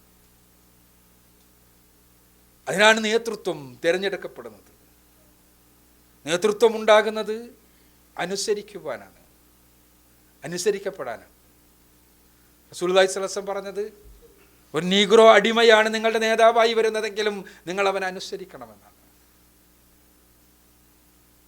ആ അഹങ്കാരം നമ്മളുടെ ഹൃദയങ്ങൾക്കകത്ത് നിന്ന് മാറ്റിവെക്കുക. ഞാൻ വലിയവൻ, ഞാൻ പണ്ടേ ശീലിച്ചു വന്നത്, ഞാൻ അറിഞ്ഞത്, ഞാൻ വിചാരിച്ചത്, ഞാൻ നടന്നു വന്നത് അതേ ശരിയുള്ളൂ എന്ന ഭാവം നമ്മൾ ഒഴിവാക്കുക. തീർച്ചയായും നമുക്ക് നമ്മുടെ ന്യായങ്ങളുണ്ടാകും, എല്ലാവർക്കും അവരുടേതായ ന്യായങ്ങളുണ്ടാകും. ആ ന്യായങ്ങൾക്കപ്പുറത്ത് നമ്മളെ നയിക്കുവാൻ വേണ്ടിയാണ് നമ്മളൊരുമിച്ച് നമ്മുടെ നേതൃത്വത്തെ തിരഞ്ഞെടുത്തത്. അവർ പറയട്ടെ, നമുക്ക് കുറച്ചു കാലം അനുസരിക്കാം. ഇസ്ലാമിൽ 2 വിഭാഗമേ ഉള്ളൂ. ഒന്ന് നേതാവും ഒന്ന് അനുയായിയുമാണ്. ഒന്ന് നേതാവാണ്, മറ്റൊന്ന് അനുയായിയാണ്. അത് ചിലപ്പോൾ നേതാവ് അനുയായിയാകും, അനുയായി വീണ്ടും നേതാവാകും. ഒരു ഗവർണർ രാഷ്ട്രത്തിലെ അമീറിൻ്റെ അനുയായിയാണ്. പക്ഷേ ഗവർണർ ആ നാട്ടിലെ മറ്റുദ്യോഗസ്ഥന്മാരുടെ നേതാവാണ്. മറ്റുദ്യോഗസ്ഥന്മാർ സാധാരണ പ്രജകളുടെ നേതാവാണ്, പക്ഷേ ഗവർണറുടെ അനുയായിയാണ്. നമ്മെ സംബന്ധിച്ചിടത്തോളം കേരള നദ്വത്തുൽ മുജാഹിദീൻ അതിൻ്റെ നേതൃത്വം നമ്മുടെ നേതാവാണ്. അതിന് താഴെയാണ് ഇസ്ലാഹി സെന്ററിൻ്റെ നേതാക്കന്മാർ. ആ ഇസ്ലാഹി സെന്ററിൻ്റെ നേതാക്കന്മാർ ആ നിലക്ക് അനുയായികളാണ്. പക്ഷേ ഇസ്ലാഹി സെന്ററിൻ്റെ നേതാക്കന്മാരുടെ കീഴിലാണ് നമ്മൾ സാധാരണ പ്രവർത്തകർ. ആ നിലക്ക് നമ്മൾ അവരുടെ അനുയായികളാണ്. ഇവിടെയെല്ലാം അനുസരണം ഉണ്ടാകണം. ആ അനുസരണത്തിൻ്റെ ശൃംഖല കൃത്യമായി ഉണ്ടാകുമ്പോൾ അള്ളാഹുവിൻ്റെ നിഅമത്തുണ്ടാകും. ഇല്ലെങ്കിലോ മൂന്നാമത്തെ ഒരു വിഭാഗമുണ്ട്. അവർക്ക് ഞാൻ സാധാരണ പറയാ, ലീഡർഷിപ്പ് സയൻസിൽ പലതും പറയും, ഞാൻ സാധാരണ പറയാം കോന്ത്രംപല്ലുകൾ. കോന്ത്രംപല്ല് ചിലപ്പോൾ തെക്കുള്ള ആളുകൾക്ക് മനസ്സിലായിക്കൊള്ളണമെന്നില്ല. ഞങ്ങളുടെ മലപ്പുറം ഭാഷയാണ്. സാധാരണ പല്ല് ഇങ്ങനെ നിൽക്കുമ്പോൾ ഇങ്ങനെ നിൽക്കുന്ന ആളാണ് കോന്ത്രംപല്ല്. ആ കോന്ത്രംപല്ലുകൾ ഉണ്ടാവും ചിലപ്പോൾ. അവർ ഒന്നിനും കൊള്ളരുതാത്തവരാണ്. അവർ ഇസ്ലാമിലില്ല, ഇസ്ലാമിക സമൂഹത്തിൽ ഉണ്ടാകരുത്. അവരുടെ പണി എന്താണെന്ന് വെച്ചാൽ അവർ നേതാവാകൂല, അനുയായിയും ആകൂല. എന്നിട്ട് ഇങ്ങനെ മാറി നിന്നിട്ട് ഓൻ ചെയ്തതും ശരിയല്ല, അവൻ ചെയ്തതും ശരിയില്ല, അവൻ ചെയ്തതും ശരിയില്ല, അവൻ ചെയ്തതും ശരിയില്ല, ഓൻ ചെയ്താൽ അത്രയും ശരിയല്ല, പിന്നെ ഞാൻ ചെയ്തോ എനിക്കേതായാലും അതിന് പറ്റൂല. ഇങ്ങനെ കുറേ ആളുകളുണ്ട്. ഇത് ഇസ്ലാമിക സമൂഹത്തിലില്ല. അവർ സമൂഹത്തിലെ ഇത്തിക്കണ്ണികളാണ്. അവർ സമൂഹത്തിലെ ഇത്തിക്കണ്ണികളാണ്. അവരെ മാറ്റി നിർത്താൻ പ്രസ്ഥാനത്തിന് കഴിയണം. അവർ നമുക്ക് ഒരു ഉപകാരവും ഇല്ലാത്ത ആളുകളാണ് അവർ. ഞാൻ അതുകൊണ്ടാണ് ഇത്തിക്കണികൾ എന്ന് പറഞ്ഞത്. അവർ ചിലപ്പോൾ അവരെ കണ്ടാൽ ചിലപ്പോൾ മരത്തുമ്മൽ കറ്റിപ്പിടിച്ച് നിൽക്കുന്നത് കൊണ്ട് തന്നെ മരത്തിൻ്റെ ഭാഗമാണെന്നെല്ലാം നമുക്ക് തോന്നും. പക്ഷേ അവരെ കൊണ്ട് മരത്തിനൊരു ഉപകാരമില്ല. പക്ഷേ മരത്തിൽ നിന്ന് അവരിങ്ങനെ മരത്തിൻ്റെ ഭാഗമാണെന്നുള്ള ഭാവേണ നിന്നിട്ട് മരത്തിൽ നിന്ന് ഇങ്ങോട്ടുള്ള ഇത് മാത്രമേ അവർക്ക് ഉണ്ടാവുള്ളൂ, അങ്ങോട്ടൊന്നും കൊടുക്കൂല. അതല്ല നമ്മൾ പ്രവർത്തകന്മാർ. നമ്മൾ പ്രവർത്തകന്മാർ ഒന്നുകിൽ നേതാക്കളാണ്, അതല്ലെങ്കിൽ അനുയായികളാണ്. അവിടെ നേതാക്കന്മാരെ കുറിച്ച് റസൂലുള്ളാഹി സ്വല്ലല്ലാഹു അലൈഹി വസല്ലം പറഞ്ഞത് ഒരു തരം നേതാക്കന്മാരുണ്ട്. അവരെ അനുയായികൾ ഇഷ്ടപ്പെടും. അവർ അനുയായികളെയും ഇഷ്ടപ്പെടും. അവർക്ക് വേണ്ടി അനുയായികൾ പ്രാർത്ഥിക്കും. അനുയായികൾക്ക് വേണ്ടി അവരും പ്രാർത്ഥിക്കും. മറ്റൊരു തരം നേതാക്കളുണ്ട്, റസൂലുള്ളാഹി സ്വല്ലല്ലാഹു അലൈഹി വസല്ലം തന്നെ. അവരെ അനുയായികൾ വെറുക്കും. അവർ അനുയായികളെയും വെറുക്കും. അവർ അനുയായികളെ ശപിച്ചുകൊണ്ടിരിക്കും, അവരെ അനുയായികളും ശപിച്ചുകൊണ്ടിരിക്കും. ഇതിലേതാണ് ആകേണ്ടത് എന്ന് പറയേണ്ട ആവശ്യമില്ല. പക്ഷെ നമ്മൾ സ്വയം ആലോചിക്കേണ്ടത് ഇതിലേതാണ് ഞാനെന്നാണ്. നിങ്ങളെല്ലാവരും നേതാക്കന്മാരാണ്. ആ നിലക്കാണ് ഞാൻ അങ്ങനെ പറയുന്നത്. കാരണം നിങ്ങൾ എക്സിക്യൂട്ടീവ് മെമ്പർമാരാണ്. എക്സിക്യൂട്ടീവ് മെമ്പർമാരെന്ന് പറഞ്ഞാൽ സ്വാഭാവികമായും നിങ്ങൾക്ക് താഴെ ഒരു ടീമുണ്ട് എന്നാണ് അതിൻ്റെ അർത്ഥം. അവിടെ നിങ്ങൾക്ക് അവരെ സ്നേഹിക്കാനും അവരുടെ സ്നേഹം പിടിച്ചു പറ്റാനും, നിങ്ങൾക്ക് അവർക്ക് വേണ്ടി പ്രാർത്ഥിക്കാനും അവർ നിങ്ങൾക്ക് വേണ്ടി പ്രാർത്ഥിക്കുന്ന അവസ്ഥയുണ്ടാക്കാനും കഴിയണം. ഇതാണ് നേതൃത്വത്തിൻ്റെ യഥാർത്ഥത്തിലുള്ള ബലം. അതോടൊപ്പം തന്നെ നമ്മളൊരു ടീമാകണം. രണ്ടെണ്ണം ഞാൻ പറഞ്ഞതുപോലെ 2 സ്ട്രീമിൽ നിന്ന് വന്നവരാണ്, സ്വാഭാവികം. 2 രീതികളിൽ പ്രവർത്തിച്ച് ശീലമുള്ളവരാണ്, സ്വാഭാവികം. ആ 2 നദികൾ, 2 സ്ട്രീം ഒരു നിമിഷത്തിൽ ഒരു കോഴിക്കോട് എന്നുള്ളൊരു പ്രഖ്യാപനം വരുന്നതോടുകൂടി എല്ലാ അർത്ഥത്തിലും ഒരുമിച്ച് ഒരേ രൂപത്തിൽ ഒഴുകിക്കളയും എന്ന് വിചാരിക്കാൻ മാത്രമുള്ള വിഡ്ഢിത്വമൊന്നും നമുക്കുണ്ടാവേണ്ടതില്ല. തീർച്ചയായും ആ ഓരോ സ്ട്രീമിനും അതിൻ്റേതായ സവിശേഷതകളുണ്ടാകും. പക്ഷേ അത് ഒരുമിച്ചൊഴുകി തുടങ്ങുമ്പോൾ, ആ ഒരുമിച്ചൊഴുകി കുറച്ച് മുന്നോട്ട് പോകുമ്പോൾ സ്വാഭാവികമായി ഒരുമിച്ച് ചേരണമെങ്കിൽ നമ്മൾ ഒരുമിച്ച് ചേരാനുള്ള ഒരു സ്വാഭാവികമായ ടെൻഡൻസി, ഉദ്ദേശം നമ്മുടെ ഹൃദയത്തിലുണ്ടാകും. അതിനാണ് ടീം ആവുക എന്നാണ്. ടീം എന്ന് പറയുമ്പോൾ സാധാരണ ലീഡർഷിപ്പ് സയൻസിൽ പറഞ്ഞു കൊടുക്കാറുണ്ട്, എഴുതി കൊടുക്കാറാണ് ടീം. എൻ്റെ സ്പെല്ലിംഗ് എന്താണ്? TEAIAM, right? TEAM ആണ് അല്ലേ? TEAIAM എന്ന് ഞാൻ എഴുതിയാൽ നിങ്ങൾ എന്ത് പറയും? തെറ്റാണെന്ന് പറയും. എന്ത് ചെയ്യണമെന്ന് പറയും? അതിനെ അവിടുന്ന് എടുത്ത് കളയണമെന്ന് പറയും അല്ലേ? അതാണ് ടീം. ടീമാകണമെങ്കിൽ പോകണം. നമ്മളുടെ ഉള്ളിൽ ഞാനുകൾ ഉണ്ടാകുമ്പോൾ ടീം ഉണ്ടാവില്ല. അതുകൊണ്ടാണ് ഞാൻ നേരത്തെ പറഞ്ഞ കോന്ത്രമ്പല്ലുകൾ ഉണ്ടാവുന്നത്. നമ്മൾ ചിലപ്പോൾ മീറ്റിങ്ങിലെല്ലാം തീരുമാനിക്കും, എന്താണ് ഒന്നിച്ച് കാര്യമെല്ലാം, പിന്നെ അപ്പോൾ ചിലപ്പോൾ ഞാൻ എൻ്റെ അഭിപ്രായം പറഞ്ഞിട്ടുണ്ടാവും. സ്വാഭാവികം, ഞാൻ മനുഷ്യനാണ്, വ്യക്തി എന്നുള്ള നിലയ്ക്ക് എൻ്റേതായ അഭിപ്രായം ഉണ്ടാവും. എൻ്റെ അഭിപ്രായത്തിനെതിരായിരിക്കും തീരുമാനം. സ്വാഭാവികം. എല്ലാവരും കൂടി ഒന്നിച്ച് തീരുമാനം എടുക്കുമ്പോൾ എല്ലാവരുടെ അഭിപ്രായങ്ങൾ ഒരേപോലെ തീരുമാനിക്കാൻ പറ്റില്ല. നാളത്തെ പ്രോഗ്രാം നടക്കേണ്ടത് ഇവിടെ ഇസ്ലാഹി സെൻറ്ററിലാണെന്ന് ഒരു കൂട്ടരും പിന്നെ സഫ ഹോസ്പിറ്റലിൻ്റെ ഹാളിലാണെന്ന് ഒരു കൂട്ടരും വാദിക്കുമ്പോൾ രണ്ടിടത്തും കൂടി പരിപാടി നടത്താൻ പറ്റില്ല. എവിടെയെങ്കിലും ഒന്നേ തീരുമാനിക്കാൻ പറ്റൂ. ഇത് സ്വാഭാവികം. തീരുമാനിച്ചു ഇസ്ലാഹി സെൻറ്ററിൽ. പക്ഷേ ഇസ്ലാഹി സെൻറ്ററിൽ പരിപാടി വന്നപ്പോൾ ആളുകൾ കുറച്ച് കുറഞ്ഞു. അപ്പോൾ ഞാൻ ആദ്യം സഫ ഹോട്ടലിൽ നടത്തണമെന്ന് പറഞ്ഞ ആളാണ്. അപ്പോൾ ഞാൻ പിറ്റേന്ന് പറയാം, അന്ന് തന്നെ ഞാൻ പറഞ്ഞില്ലേ, അതാണ് കോന്ത്രമ്പല്ല് എന്ന് പറഞ്ഞാൽ. അതിനാണ് എന്ന് പറയുന്നത്. ഇല്ല, ഇന്ന് നമ്മൾ തീരുമാനിച്ചാൽ, എൻ്റെ ആഗ്രഹം സഫ ഹോട്ടലാണ്. പക്ഷേ തീരുമാനിച്ചു കഴിഞ്ഞാൽ എൻ്റെ കൂടി ആഗ്രഹം ഇസ്ലാഹി സെൻ്ററാണ്. അപ്പോൾ ഞാൻ സഫ ഹോട്ടലിൽ തീരുമാനിച്ച സ്ഥിതിക്ക്, അല്ലെങ്കിൽ ഞാനത് വിചാരിച്ച സ്ഥിതിക്ക് ഇസ്ലാഹി സെൻ്ററിലെ പരിപാടി നടക്കുമ്പോൾ അതിന് ഇങ്ങനെ പിന്നെ പാര വെക്കാൻ വേണ്ടി, ഞാൻ പറഞ്ഞത് ശരിയാണെന്ന് ബാക്കിയുള്ളവരെ കൊണ്ട് അംഗീകരിപ്പിക്കാൻ വേണ്ടി ഉള്ളിൽ കൂടെ കുത്തിത്തിരിപ്പ് നടത്തുന്നതിനാണ് എന്ത് പറയുക? ഫിത്തിന എന്ന് പറയുക. അൽ ഫിത്തിനത്തു അശദ്ദു മിനൽ ഖത്ൽ എന്നാണ്. കൊലയേക്കാൾ ഭീകരമാണ് ഫിത്തിന.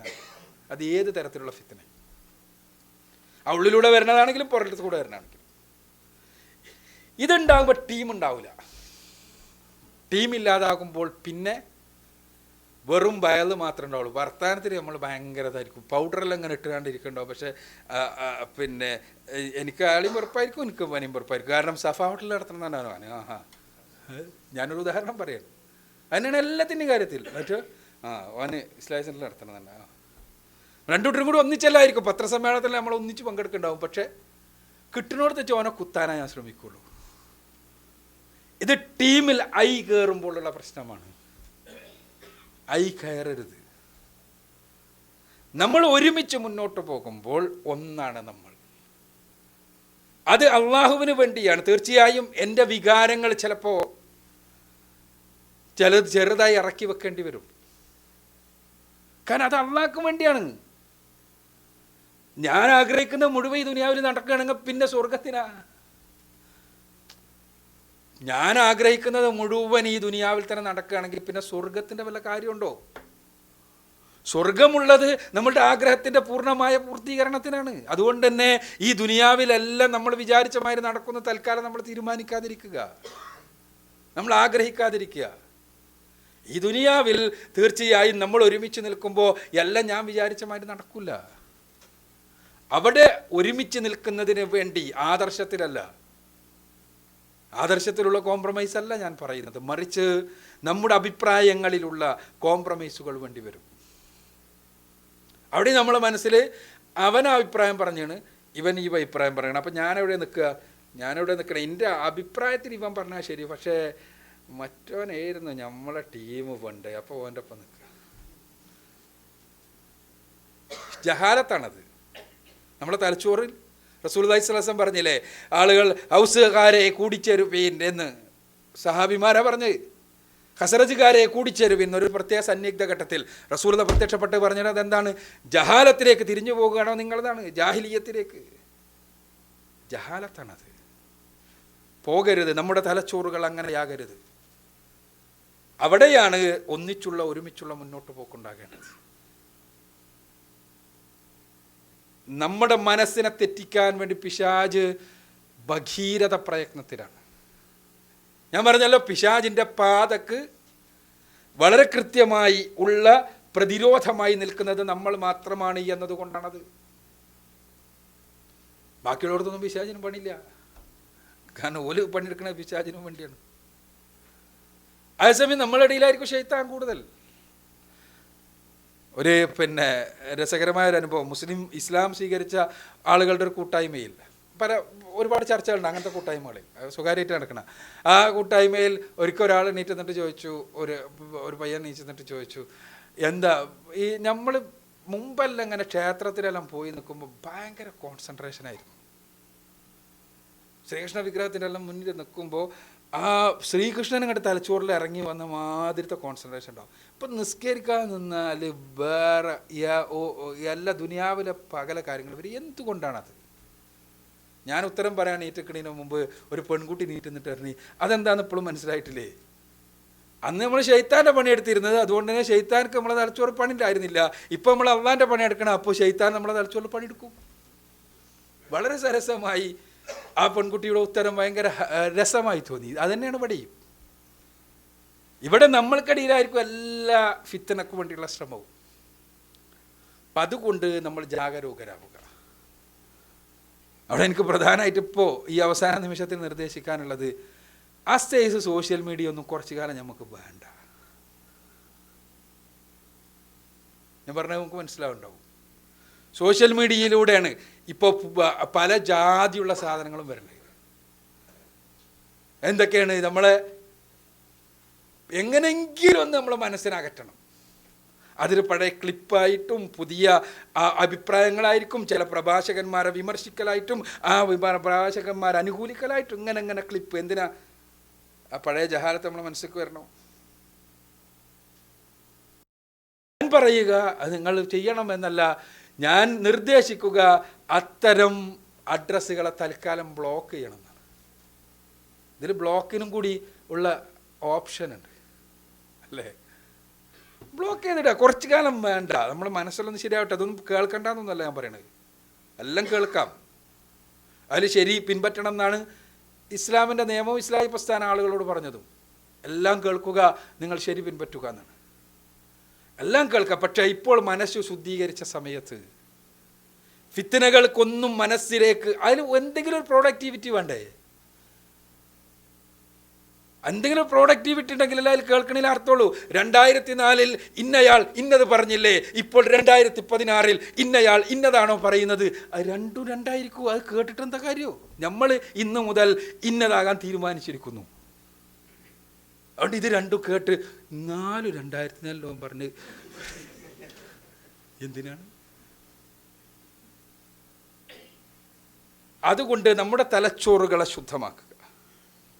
സോഷ്യൽ മീഡിയയിലൂടെ വരുന്ന ഇത്തരം ഞാൻ പറയുക പേപ്പട്ടികളെ തൽക്കാലം ആ സാധനത്തിനെയാണ് അയക്കുന്ന ആൾക്കാരല്ല കേട്ടോ, അങ്ങനത്തെ നാളെ ദുർവ്യാഖ്യാനിക്കേണ്ടതിൽ കേട്ടിട്ട് ആ സാധനം ഉണ്ടല്ലോ, അത് പേപ്പട്ടികളാണ്. നമ്മൾക്ക് ഒരു ഗുണമില്ലാതുകൊണ്ട് എന്തെങ്കിലും ഒരു മെച്ചമുണ്ടോ? നമ്മൾ വീട്ടിൽ പേപ്പട്ടിനെ വളർത്തിയിട്ട് എന്തെങ്കിലും മെച്ചമുണ്ടോ?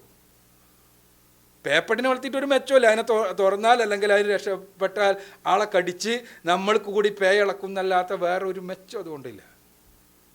അപ്പോൾ അത് തൽക്കാലം പേപ്പട്ടികളാണെന്ന് തിരിച്ചറിയുക, മാറ്റി നിർത്തുക തൽക്കാലം നമ്മുടെ തലച്ചോറിൽ നിന്ന്.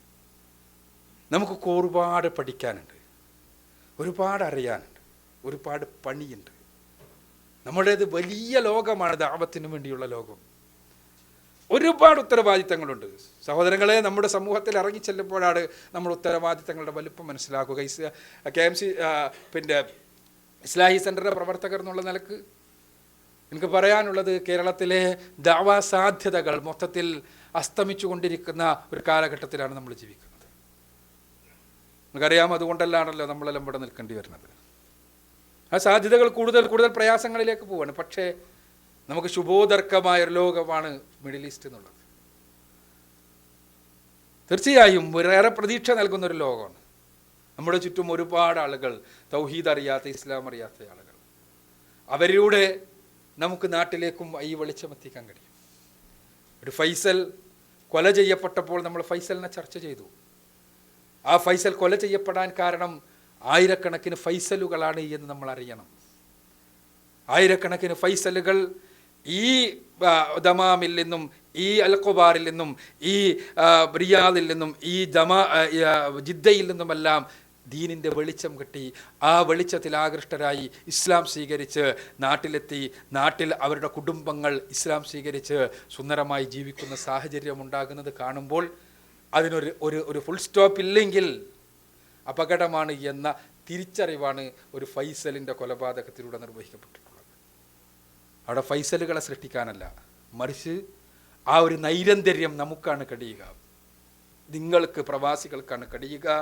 അത് തൗഹീദിൻ്റെ കാര്യത്തിലാണെങ്കിലും പിന്നെ മുസ്ലിങ്ങൾക്കിടയിലുള്ള സംസ്കരണ പ്രവർത്തനങ്ങളുടെ കാര്യത്തിലാണെങ്കിലുമെല്ലാം അങ്ങനെ തന്നെയാണ്. നമുക്കറിയാം, കേരളത്തിലെ ഇസ്ലാഹി പ്രസ്ഥാനത്തിൻ്റെ യൂണിറ്റുകൾ പോലും ഇല്ലാത്ത സ്ഥലങ്ങളിൽ നിന്ന് ഇവിടെ വന്ന് തൗഹീദ് ലഭിച്ച് സുന്നത്തിൻ്റെ വെളിച്ചം കിട്ടി അവിടങ്ങളിൽ പോയി വലിയ വിപ്ലവങ്ങൾ ഉണ്ടാക്കിയ ആളുകളെയും നമുക്ക് പരിചയമുണ്ട്. അതുകൊണ്ട് വലിയ സാധ്യതകൾ നമുക്ക് ചുറ്റുമുണ്ട്. ആ സാധ്യതകൾ ഉപയോഗപ്പെടുത്തുക, വെറുതെ നഷ്ടപ്പെടുത്താൻ നമ്മുടെ അടുക്കൽ ഒരു സെക്കൻഡ് സമയം പോലുമില്ല. അതുകൊണ്ട് പൂർണ്ണമായി ഈ ദഅ്വാ രംഗത്ത്, ആദർശ പ്രബോധന രംഗത്ത്, ഈ നവോത്ഥാന സംസ്കരണ രംഗത്ത്, സാമൂഹ്യ സേവന സംസ്കരണ രംഗങ്ങളിൽ കൂടുതൽ ശക്തമായി മുന്നേറുക. അള്ളാഹു അനുഗ്രഹിക്കട്ടെ. വാഹൃദവാൻ അൽഹംദുലില്ലാഹി റബ്ബിൽ ആലമീൻ. അസ്സലാമു അലൈക്കും.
അസ്സലാമു അലൈക്കും. എന്തെങ്കിലും ഡൗട്ട് ഉണ്ടെങ്കിൽ പിന്നെ 5 മിനിറ്റാണ്, 10:10 10:15 അക്ബർക്ക് മാത്രം ഇവിടുന്ന് പോകും. മീറ്റിംഗ് തുടരും ഇൻഷാ അല്ലാ. ഉണ്ട് മൂപ്പരോട് എന്തെങ്കിലും ഡൗട്ട് ചോദിക്കാനുണ്ടെങ്കിൽ ഒരാൾക്ക് തന്നെ 4-5 ഉണ്ടാവില്ല, വെറുതെ ചോദിക്കാൻ നിൽക്കണ്ട. ഈ പറഞ്ഞതിൽ എന്തെങ്കിലും ഉണ്ടെങ്കിൽ മാത്രം 5 മിനിറ്റിൻ്റെ ഉള്ളിൽ ഇൻഷാ അല്ലാ. എന്നിട്ട് പ്രവർത്തകരൊക്കെ ഇവിടെ ഇരിക്കണം. നമ്മൾ ടൈം 11 മണിയാണ് തീരുന്നത്. ആ സമയം വരെ ഇൻഷാ അല്ലാ മീറ്റിംഗ് ഉണ്ടാവും.